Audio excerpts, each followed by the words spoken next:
Hello दोस्तों, कैसे हैं। आशा करता हूँ आप बहुत अच्छे होंगे और अपने तैयारियों को बहुत अच्छे तरीके से आगे की ओर बढ़ाते जा रहे होंगे। तो आज के टॉपिक में आते हैं। जैसा कि आप लोग जानते हैं कि क्लास 11th का फिजिक्स चल रहे हैं, जिसमें चैप्टर का नाम जिसमें सदिश और अदिश के बारे में पढ़ रहे थे। और इसमें दो तीन वीडियो हो चुका था, जिसमें आप पढ़ चुके हैं कि सदिश का कैसे जोड़ा जाता है, कैसे गुना किया जाता है, गुना करने के कितने तरीके हैं।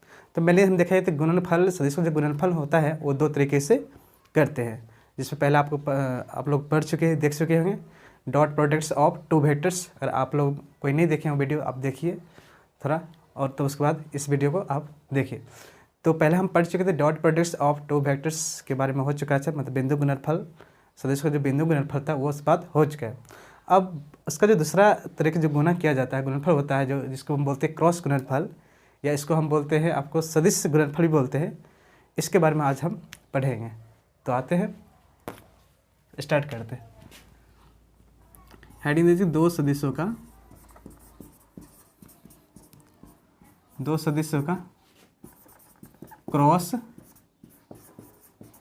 गुणनफल, दो सदिशों का क्रॉस गुणनफल, या इसको हम बोलते सकते हैं सदिश गुणनफल। सदिश गुणनफल क्यों कहते हैं? क्योंकि इसका कारण है कि अगर हम क्रॉस गुणनफल करते हैं तो दो सदिश का क्रॉस गुणनफल करते हैं तो इसका आंसर भी एक सदिश के रूप में ही आता है, जिसकी वजह से इसको हम सदिश गुणनफल कहते हैं। ठीक, कि कह सकते हैं cross product of two vectors, या तो वेक्टर प्रोडक्ट। आते हैं इसके बारे में पढ़ते हैं। अगर मान लेते हैं कि यदि ए तथा बी दो सदिश हो, तो ए तथा बी का अगर हमको क्रॉस गुणनफल निकालना है, क्रॉस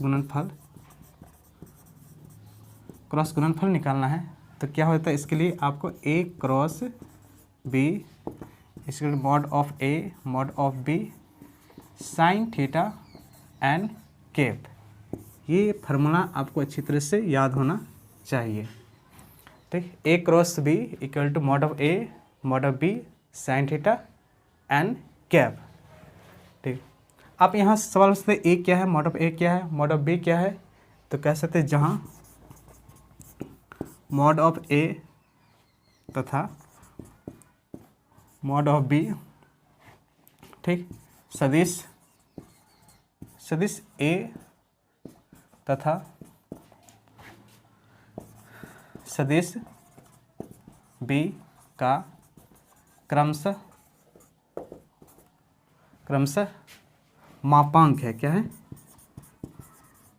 मापांक है। मॉड ऑफ ए तथा मॉड ऑफ बी, जो सदिश ए तथा सदिश बी का क्या है? मापांक कहलाता है। और इसमें जो कि थीटा क्या है? जबकि थीटा दोनों सदिशों के बीच का कोण है। थीटा क्या? दोनों सदिश का बीच का कोण है। और मान लेते हैं ए बी, थीटा ये अगर ए है और ये बी है, तो थीटा क्या है? आपको दोनों सदिश के बीच का एंगल कहलाता है, मतलब कोण कहलाता है, कितना डिग्री पे झुका हुआ है, इस पर डिपेंड करता है। और एक बात और देखते हैं, एन कैप। ठीक, कह सकते तथा एन कैप जो है, एन कैप इसको भी क्या बोलते हैं? N cap. एन कैप क्या होता है ना? दोनों सदिशों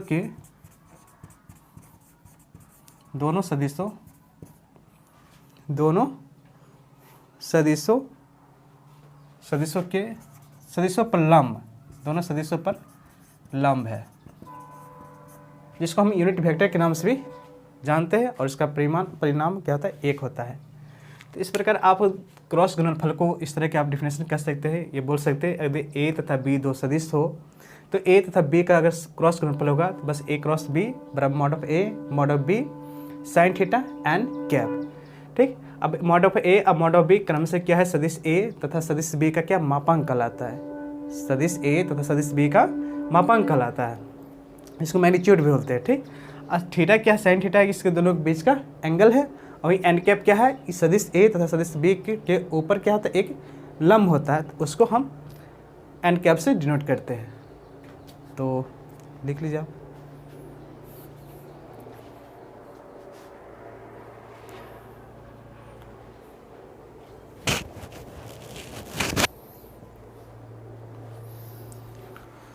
ओके, इसको मिटाते हैं।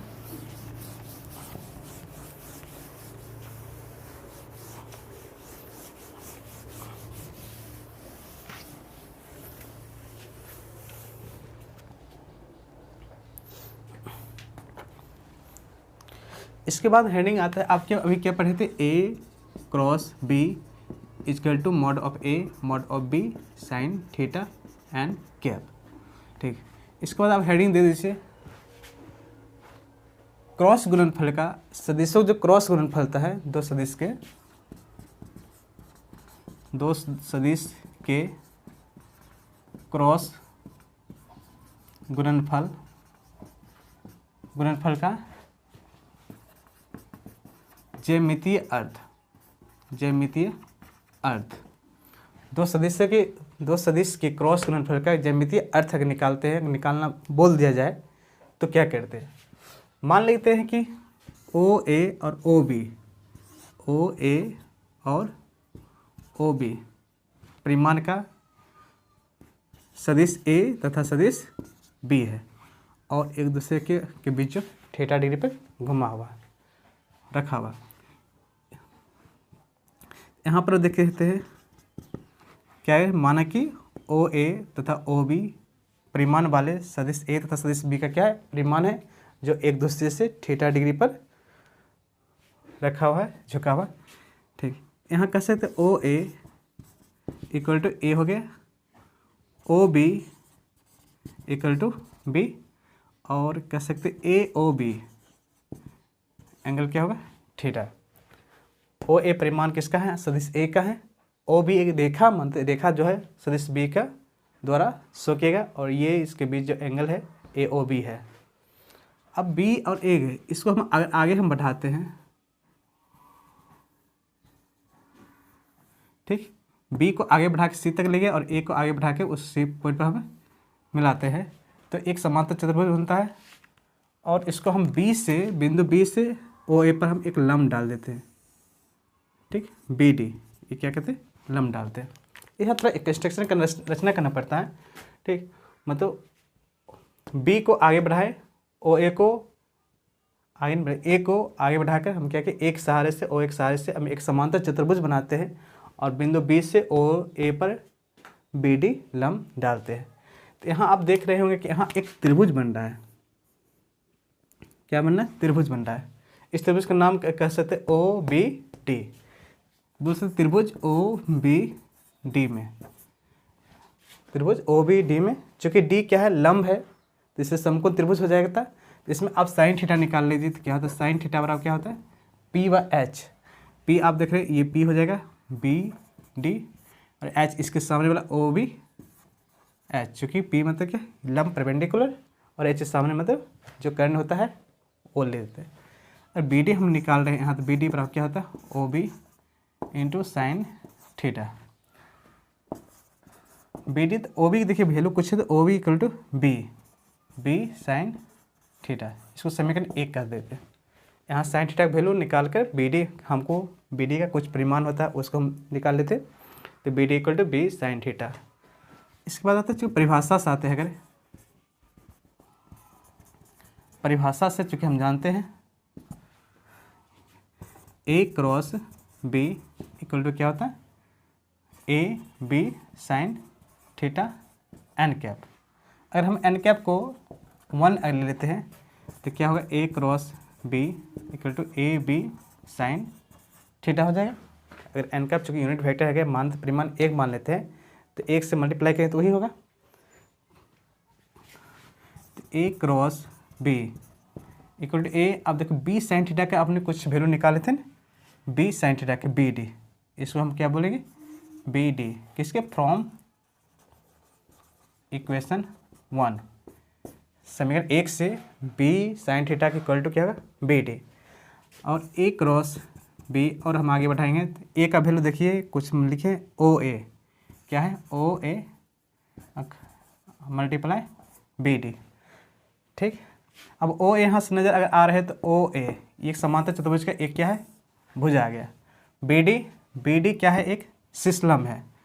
ठीक, इसको हम यहाँ से लिख रहे हैं तो A cross B equal to आ गया आधार, इसको हम बोलते हैं आधार, और गुना क्या होगा, ऊंचाई। ओ ए आधार है और इस पर जो सिस्लम है, लंब है, इसको हम ऊंचाई भी कहते हैं। तो इससे ये आ रहा है आधार गुना ऊंचाई क्या है, इसका एक क्षेत्रफल निकल जाता है, क्योंकि समांतर चतुर्भुज का क्षेत्रफल क्या होता है, आधार गुना ऊंचाई होता है। तो कह सकते हैं ए क्रॉस बी बराबर तो समांतर चतुर्भुज अगर नाम लिखते तो ओ बी सी ए का क्षेत्रफल। बस ये उसका याद रखना है, यही आपका ज्यामितीय अर्थ था। किसी को हम क्रॉस गुणनफल निकालेंगे, ठीक, क्रॉस गुणनफल निकालेंगे तो उससे जो समांतर चतुर्भुज का जो फिगर बनता है, चित्र बनता है, उसका क्या हो जाता है, क्षेत्रफल के बराबर हो जाता है। यही इसका ज्यामितीय अर्थ कहलाता है। तो बहुत आसान है, इसमें हम फिगर में देखते हैं ओ ए बराबर ए, ओ बी बराबर हम क्या मान लिए बी, और ये ओ बी थे। त्रिभुज ओ बी डी देखे तो इसको हम लंब डाले थे, ये त्रिभुज बन गया, त्रिभुज कैसा समकोण त्रिभुज बन गया, जिसमें साइन थीटा की वैल्यू निकाले थे, इस तरह के आ गया sine theta P by H होता है, तो B D by O B, B D की वैल्यू निकाल सकते हैं इस तरह के। तो बी साइन थीटा परिभाषा से जानते हैं, परिभाषा में इसका वैल्यू हम पुट कर देते तो आ रहा जाता है ओ ए गुना बी डी, और ये क्या है, एक आधार है और एक ऊंचाई है, जिसकी वजह से ए क्रॉस बी बराबर क्या, तो समांतर चतुर्भुज का जो होता है उसका एरिया निकल जाता है। बस यही इसका क्या होता है, सदिश के क्रॉस गुणनफल का जो ज्यामितीय अर्थ कहलाता है।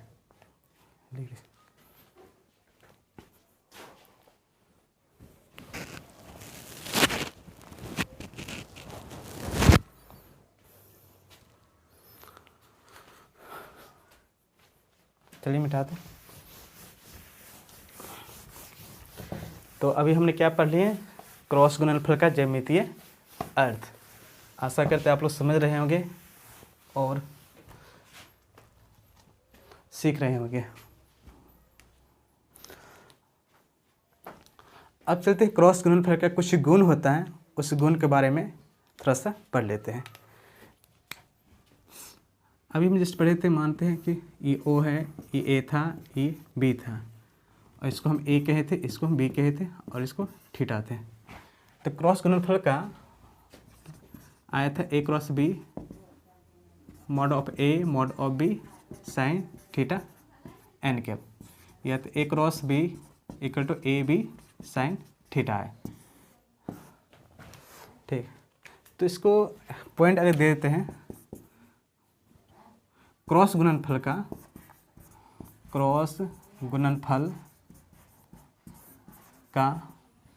गुण तो एक नंबर चलते हैं, अगर थीटा का मान हम लेते हैं 0 डिग्री, थीटा लेते हैं 0 डिग्री, अर्थात क्या कह सकते हैं, अर्थात दोनों सदिश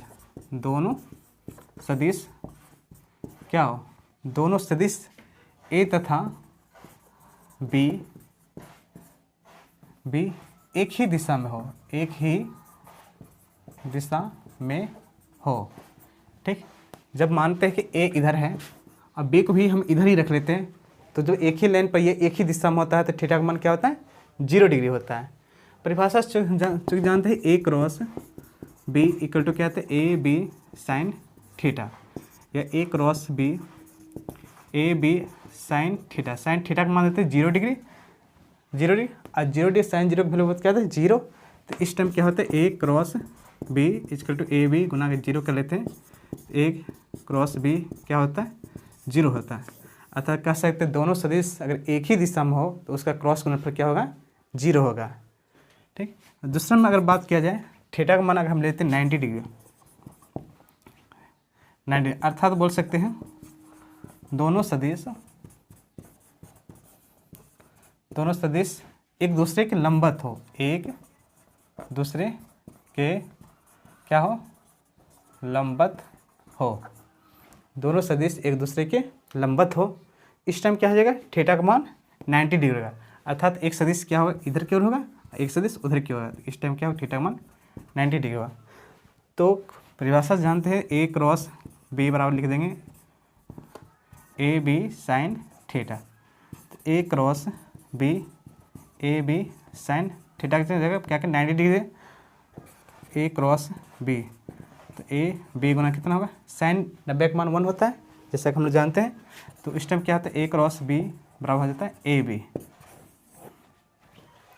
ठीक, तो इससे ये पता चलता है दोनों से जब इससे लंबवत होगा तो उस पर क्या प्लस होगा, धनात्मक होगा, और ए क्रॉस बी बराबर मतलब दोनों को क्या क्या परिमाण को गुना कर देंगे। ओके, तीसरा है